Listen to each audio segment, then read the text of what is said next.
kali kejadian yang dialami Abang aja? Yang pertama kali kayak gini ya, dia memang bagi kami orang tua ini nggak terasa anak mulai berubah, kan? Tapi tahu-tahunya mulai berubah pada saat pas sempat puasa tahun 2015 kemarin. Itu pun dengan cara tiba-tiba kan. Dari segi anak perubahan kami nggak terlalu terpaut dengan dia bahwa ini ada satu penyakit gitu. Karena suara serak kan.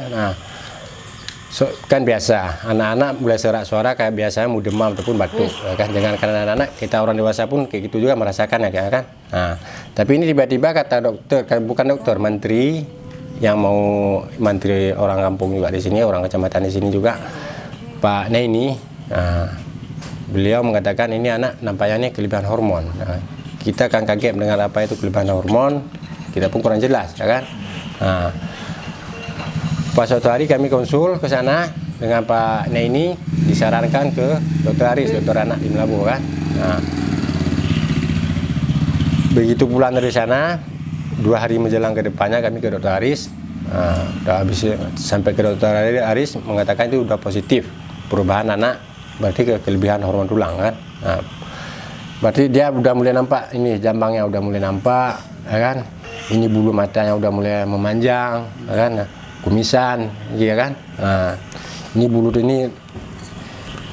sini bulu jari-jarinya udah mulai tumbuh kayak orang dewasa lah ya kan. Malahan cincin swasta nggak bisa dibuka, mesti dipotong kemarin. Itu tiba-tiba tuh memang mesti dipotong, memang nggak dibuka lagi, ini udah mulai luka. Itu tiba-tiba ya kan.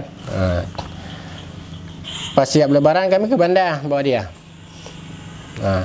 Di sana ada Dr. Rusdi Andit SPD ya, yang khusus bagian hormon.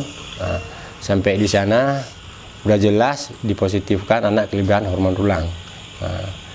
Sedangkan kebiasaan kalau menurut dokter yang sudah pernah menangani, kebiasaan anak yang kelebihan hormon, gejala kedepannya istilahnya down, ya. Mulai memang down ataupun idiot, badannya makin hari makin kerdil. Habis itu kalau misalnya cuma dokter menyarankan kalau di segi dia main ataupun pelajaran jangan terlalu dipaksakan. Karena insya Allah kata dokter ingatannya tajam. Tapi maka jangan terlalu ditekan. Cuma itu harapan dokter kan. Jangan terlalu ditekan untuk belajar. Kalau misalnya pun dia mau main, ya cuma kita melihatkan aja apakah dia ada kelainan.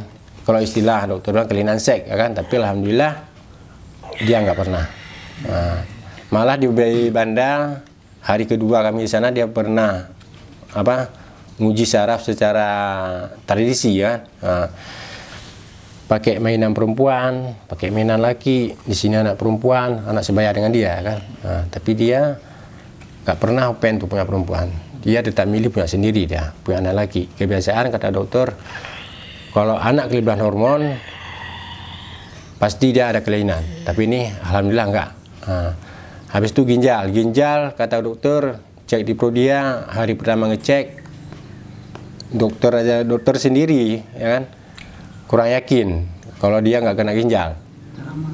Pasti kena ginjal, kebiasaannya kalau nggak kena saraf ginjalnya pasti kena. Tapi ini alhamdulillah 2 kali cek ginjal normal ginjalnya, sarafnya pun normal.